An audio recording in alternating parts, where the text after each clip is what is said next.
A história se passa no início do século XIX, o tempo do rei, ou seja, quando Dom João VI, rei de Portugal, estava no Brasil, no Rio de Janeiro. O autor inicia discorrendo sobre a classe dos meirinhos, como se chamavam na época os oficiais de justiça, com grande influência moral, por serem responsáveis pelo pontapé inicial dos custosos processos judiciais. Entre eles está Leonardo Pataca, o mais velho, vindo de Portugal, onde era algibebe. Este senhor gordo, lento, pachorrento, de cabelos brancos e face vermelha, vivia reclamando dos pagamentos por seus serviços, daí seu apelido Pataca. Ainda, em sua viagem de Portugal, Leonardo cruzara com Maria da Hortaliça, uma mulher do campo, e após uma pisadela e um beliscão, namoraram durante a viagem. Resultado disso foi, já no Brasil, o nascimento de Leonardo, filho, que é o personagem central do livro. O narrador dá um pulo de 7 anos, quando Leonardo já aprendera a falar e era o terror da vizinhança e de seus pais, entre gritos, choros, bagunças e muita gula. O comportamento do garoto, de certa forma, refletia dos seus pais. Maria se aproveitava da ausência de Leonardo Pataca para se divertir com outros homens, e Leonardo Pataca, ao suspeitar da traição, se enfurece e larga sua casa, ou seja, era dois irresponsáveis. No meio dessa confusa separação, Leonardo se diverte rasgando os processos que seu pai deixara num canto.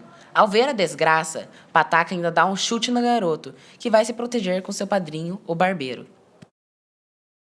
O barbeiro, que sabia de tudo que ocorria na casa, ainda tenta ajudar o casal, mas também é surpreendido quando, numa das tentativas de reuni-los, descobre que Maria partiu de volta a Portugal com o capitão de um navio.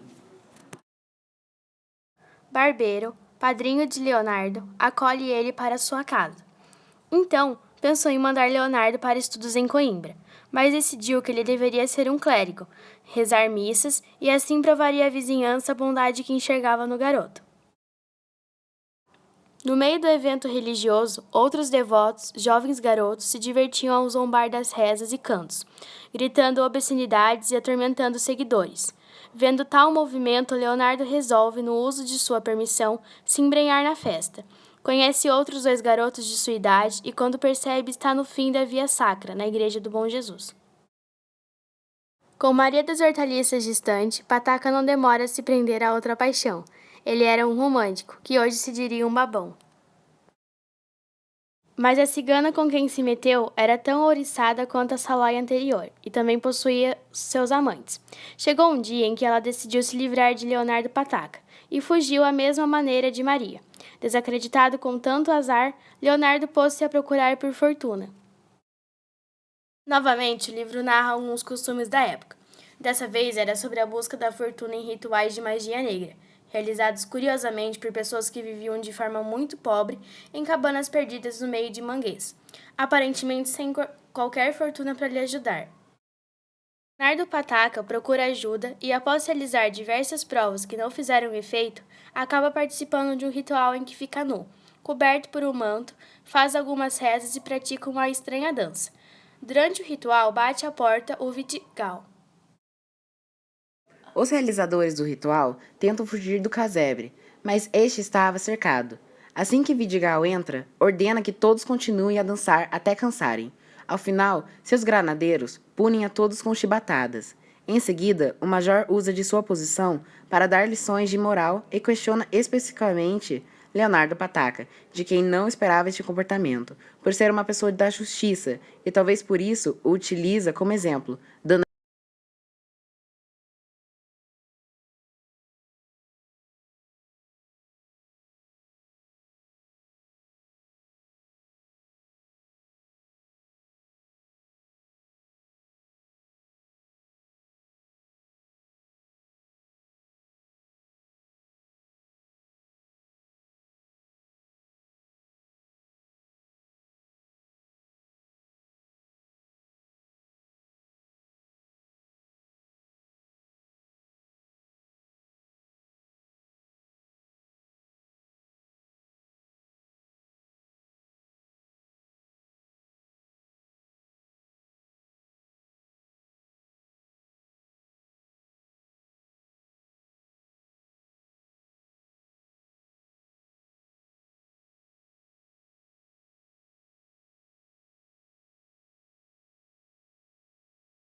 voltaram de mão dadas. Após isso, porém, Luizinha voltou a ficar... Leonardo vai morar junto com seu pai.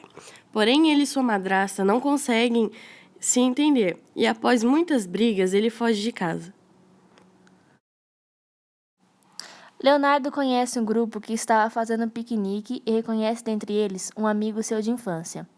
Ele passa a morar junto com eles na Rua da Vala. Lá ele conhece Vidinha. Era mais bonita e era disputada por 2 primos. Porém, ela acaba se namorando com Leonardo e os dois passam um dia namorando dentro de casa, o que desperta ciúme dos outros rapazes, que vão falar para Vidigal e que o prende. A comadre arruma um emprego para Leonardo na Oxaria Real, mas ele se envolve com a esposa do patrão e acaba despedido. Vidinha vai até a casa de Toma Largura, ex-patrão de Leonardo, para brigar com ele e com sua esposa. Enquanto isso, Vidigal consegue prender Leonardo. Acontece que Toma Largura ficou encantado com Vidinha e começa a cercá-la de todas as formas. A moça, encarando a ausência de Leonardo como consequência das últimas brigas, resolve ceder à insistência de Toma Largura. Obrigado pela polícia, Leonardo começa a servir o exército. Depois de um tempo, Vidigal o coloca no batalhão de granadeiros para combater o malandro do Rio. Porém, ao contrário do que ele pensava, Leonardo continua aprontando dentro do próprio batalhão de polícia. Vidigal planejava prender um homem que fazia imitações suas para animar festas, mas Leonardo acaba se divertindo com as graças do imitador e o avisa das intenções de Vidigal. Quando o major descobre a traição de Leonardo, prende o moço sob juramento de algumas chibatadas. A comadre fica sabendo disso e vai pedir ajuda a Dona Maria e a Maria Regalada, antiga amante de Vidigal. Elas vão até a casa do major, que as recebe com roupa civil da cintura para baixo e farda da cintura para cima.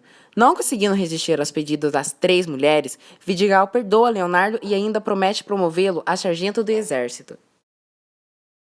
Enquanto tudo isso acontecia, Luizinha estava casada com José Manuel, que a tratava mal e só se preocupava com o dinheiro da moça. Dona Maria resolve preparar uma ação judicial contra o homem, mas ele acaba morrendo, vítima de um infarte. Após o enterro de José Manuel, preparam tudo para o casamento de Luizinha. Agora uma mulher feita e bonita, com Leonardo, bonita e muito elegante em sua farda de sargento do exército. Algum tempo depois, Dona Maria e Leonardo Pataca também morrem, e junto com as outras heranças que já tinham, receberam mais 2.